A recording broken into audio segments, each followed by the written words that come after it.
Hello. आज हम लोग पढ़ेंगे लिचर्टलीज प्रिंसिपल। अभी तक जो हम लोग देख चुके हैं इस चैप्टर का ओवरव्यू थोड़ा सा देखते हैं।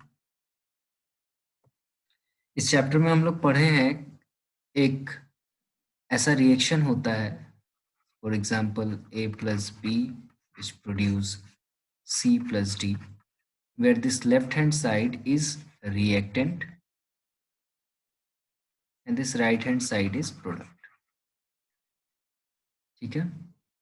जब रिएक्टेंट से प्रोडक्ट बनाता है तो हम इसे कहते हैं फॉरवर्ड रिएक्शन। ठीक है। और ये जो रेट होता है ये हम लोग कहते हैं rate of forward reaction.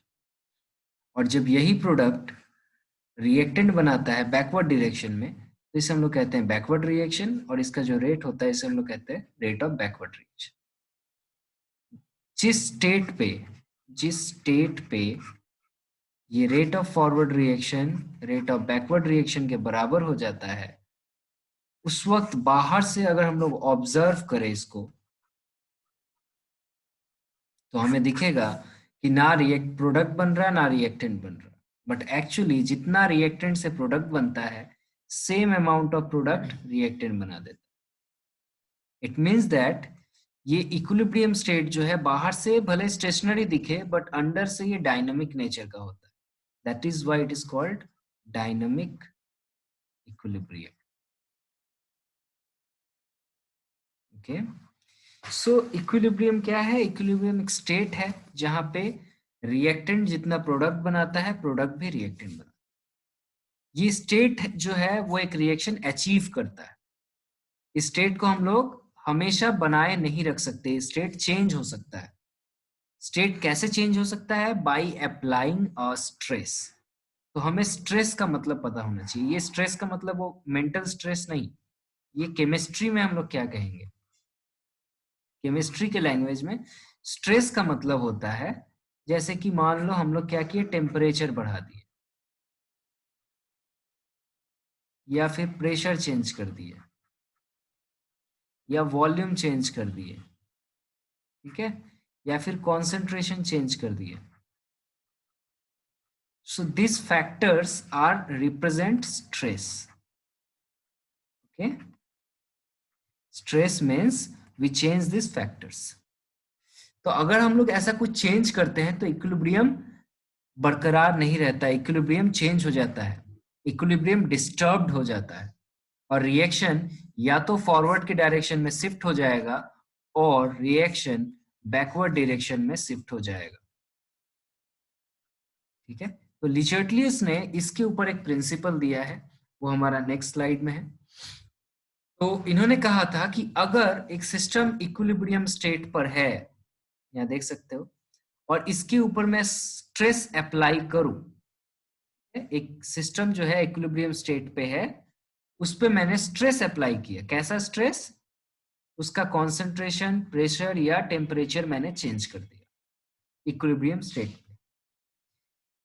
Then equilibrium खुद ब खुद अपने आप शिफ्ट हो जाना चाहेगा उस डायरेक्शन में जिस डायरेक्शन में हमने जिस स्ट्रेस को अप्लाई किया है उसको वो कम कर पाए।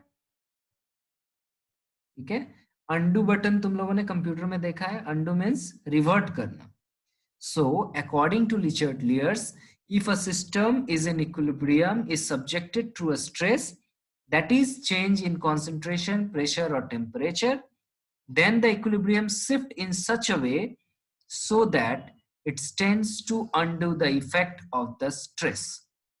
हम लोग इसको डिटेल में पढ़ने वाले हैं, फिलहाल कॉन्सेप्ट समझो। इक्विलिब्रियम खुद ब खुद उस डायरेक्शन में शिफ्ट हो जाना चाहेगा जिस डायरेक्शन में हमने जो स्ट्रेस अप्लाई किया है उसको वो उल्टा कर पाए, उसको रिवर्ट कर पाए, रिवर्स। ओके। सो इसका एग्जांपल देखते हैं हम लोग। सबसे पहला, effect of change in concentration.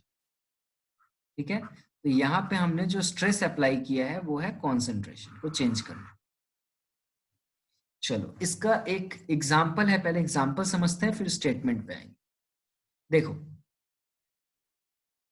Ammonia banana, NH3 means ammonia, इसको हम लोग हैबर्स प्रोसेस से बनाते हैं और ये रहा उसका इक्वेशन हैबर्स प्रोसेस का।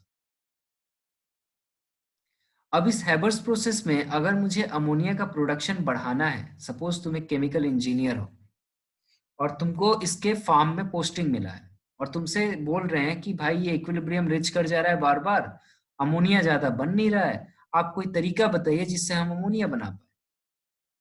तो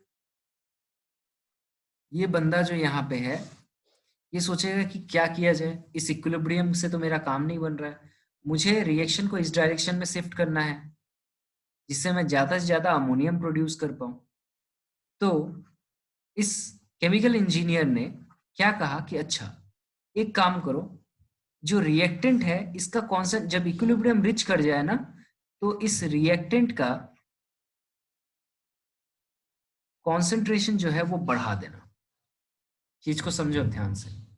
इसने क्या कहा, जब इक्विलिब्रियम रिच हो जाए तो आप क्या करना, और रिएक्टेंट डाल देना, नाइट्रोजन और हाइड्रोजन और ऐड कर देना। इससे क्या होगा, इससे क्या होगा, हमने क्या किया, ये इक्विलिब्रियम रिच कर गया था, हमने रिएक्टेंट का कॉन्सेंट्रेशन बढ़ा दिया, मतलब हमने स्ट्रेस अप्लाई किया। अब अगर हम लोग रिएक्टेंट का कॉन्सेंट्रेशन बढ़ा देंगे तो इक्विलिब्रियम खुद क्या चाहेगा कि रिएक्टेंट का कॉन्सेंट्रेशन कम किया जाए, because if you see very carefully मैंने क्या कहा था, undo the effect of stress. Equilibrium खुद ब खुद चाहेगा कि स्ट्रेस को कम करे, रिएक्टेंट का कॉन्सेंट्रेशन अगर हम बढ़ाएंगे तो रिएक्शन ऑटोमेटिकली फॉरवर्ड डायरेक्शन में शिफ्ट हो जाएगा एंड एज ए रिजल्ट हमारा ज्यादा से ज्यादा अमोनिया बनने लगेगा। इसका उल्टा सोचो, इसका उल्टा सोचो, अगर किसी ने गलती से क्या किया, गलती से क्या किया, इसी रिएक्शन में, मैं फिर से लिख रहा हूं, इसी रिएक्शन में फॉर एग्जांपल अगर किसी ने इक्विलिब्रियम रिच कर चुका है, किसी ने क्या किया, बाहर से और जाके अमोनिया लिया और अमोनिया का कॉन्सेंट्रेशन बढ़ा दिया। तो अगर अमोनिया का कॉन्सेंट्रेशन बढ़ा देंगे तो रिएक्शन क्या करेगा, इसका कॉन्सेंट्रेशन कमाने के लिए, अंडू करने के लिए बैकवर्ड डायरेक्शन में शिफ्ट हो जाएगा और मेरा नाइट्रोजन और हाइड्रोजन बनने लगेगा। तो हम जो बनाना चाहते थे वो नहीं बनेगा। यही चीज देखो मैंने यहाँ लिखा है कि अगर हम लोग रिएक्टेंट इंक्रीज कर दे the concentration of any of the reactant then the reaction shift in the forward direction. जैसे मैंने बताया, रिएक्टेंट का कॉन्सेंट्रेशन बढ़ाओगे तो फॉरवर्ड में शिफ्ट हो जाएगा, और इसका उल्टा हम लोग बोल सकते हैं कि अगर हम लोग प्रोडक्ट का कॉन्सेंट्रेशन बढ़ा दें तो वो बैकवर्ड डायरेक्शन में शिफ्ट हो जाएगा। ठीक है।